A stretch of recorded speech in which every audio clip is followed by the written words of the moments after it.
제가 검토해 보니까 이미 지난 연도에 대해서 3년간 고용 유지도 정말 잘 돼 있었고, 그렇기 때문에 추징이 나올 확률이 없어 보여서 경정 청구를 통해서 환급을 진행해 드렸고, 약 정도의 환급을 받고 저희 업체로 넘어오셨어요. 안녕하세요, 박승준 세무사입니다. 이번 영상에서는 조세특례 제한법상 세액 공제와 감면에 대해서 설명을 드려보려고 합니다. 제가 영상을 준비하면서 한번 생각을 해봤는데, 사실 법령의 요건이나 효과를 구체적으로 알아두는 것보다는 내용을 검토를 하고 실제로 활용을 하는 게 더 중요할 것 같다는 생각이 들었습니다. 그래서 오늘 영상을 시작으로 업종별로 나눠서 각 업종의 특성에 맞게 공제나 감면을 어떻게 활용할 수 있는지, 또 적용을 받을 수 있는지 한번 다뤄보도록 하겠습니다. 첫 번째로 다뤄본 업종은 의사선생님들, 병의원 업종인데요. 영상에 대한 반응이 좋으면 업종별로 하나하나씩 차근차근 올려보도록 하겠습니다. 병의원 업종의 특성이 어떤 게 있나요? 조특법상 공제를 받기 위한 병의원 업종의 특성을 말씀드리기 전에 먼저 조세특례제한법이라는 게 되게 생소하실 거예요. 어렵기도 하고. 그래서 앞으로는 그냥 절세 효과라고 표현을 하겠습니다. 절세를 최대한 받기 위한 병의원 업종의 특성은 크게 세 가지 정도로 볼 수가 있는데요. 첫 번째로 평균적인 소득이 매우 높은 업종이라는 것입니다. 우리 모두 한번 의사선생님을 한번 떠올려 볼게요.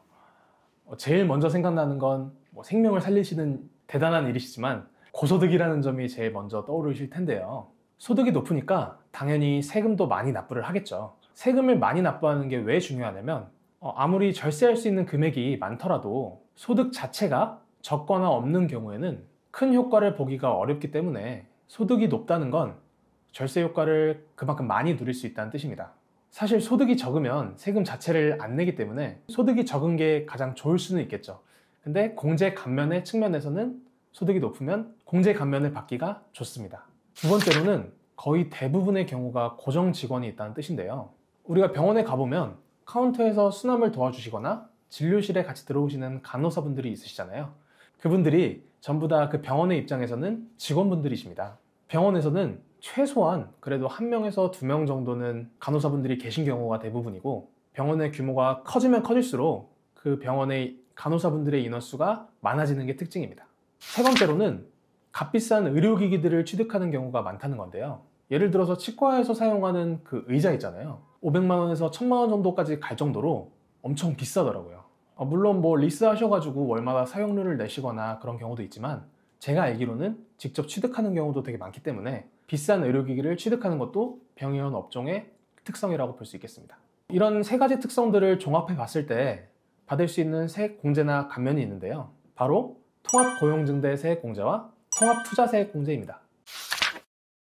먼저 통합고용증대 세액 공제의 경우에는 직전 연도에 대비해서 연평균 상시 근로자가 증가하는 경우에 일정 금액을 3년간 공제해주는 제도인데, 한 명당 최대 1,550만 원씩 3년간 세액 공제를 해주기 때문에 절세 효과가 매우 뛰어난 세액 공제라고 할 수 있습니다. 다만 인원을 고용한 다음에 방금 전에 3년 동안 세액 공제를 한다고 말씀드렸잖아요. 그 세액 공제 기간 도중에 오히려 줄어버리는 경우에는 공제받은 세액을 다시 토해내는 추징에 관한 규정이 있기 때문에 이 부분은 주의하셔야 됩니다. 다음은 통합투자세액 공제인데요. 통합투자세액 공제는 사업용 유형자산을 취득하는 경우에 그 취득 가액의 일정 퍼센테이지만큼 세액 공제를 해주는 제도인데요. 최대 25%까지 세액 공제를 해주는 제도이지만 대부분의 경우는 10%를 적용받으신다고 보면 됩니다. 예를 들어서 1억짜리 기계장치를 취득을 하면은 1억에 10%, 그러니까 1000만 원의 세액 공제를 받을 수 있겠죠. 그런데 통합투자세액 공제도 그런 장치들을 샀다가 다시 팔아버리는 경우에는 투자세액 공제를 받은 금액을 토해내는 추징에 대한 규정이 있습니다. 이 부분도 마찬가지로 유의해야겠죠. 세무사님, 그러면 혹시 처리해 보신 사례를 좀 소개해 주실 수 있으실까요? 제가 업무 처리했던 대표님의 사례를 한번 예를 들어보자면, 이분의 경우에는 다른 업체에서 세무대리를 맡기시다가 저희 업체로 세무대리를 이전하신 분인데요. 치과이신데 연 매출이 20억에서 30억까지 가는 매우 큰 규모의 치과였습니다. 그리고 직원분들도 한 15명 정도 꾸준히 늘어난 추세로 사업을 하셨던 분이고요.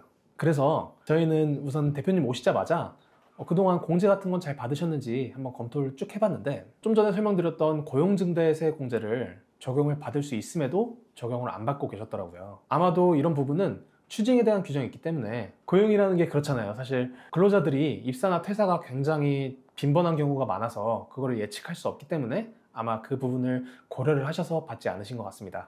제가 검토해 보니까 이미 지난 연도에 대해서 3년간 고용 유지도 정말 잘 돼 있었고, 그렇기 때문에 추징이 나올 확률이 없어 보여서 경정 청구를 통해서 환급을 진행해 드렸고, 약 1억 원 정도의 환급을 받고 저희 업체로 넘어오셨어요. 그리고 또 다른 분도 계신데요.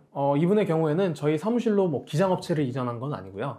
경정 청구만을 의뢰해 주신 분인데, 이분도 치과를 운영하셨던 분인데, 제가 이분도 한번 받을 수 있는지 검토를 해보니까 인원 변동이 거의 없더라고요.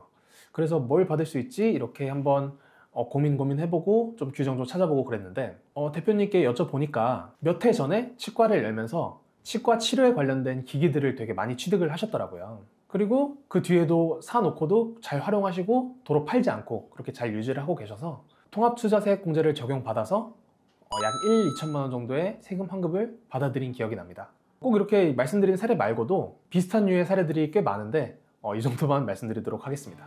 자, 오늘은 세액 공제나 감면을 활용해서 병원 업종이 어떻게 절세 효과를 가질 수 있는지 한번 설명해 봤는데요.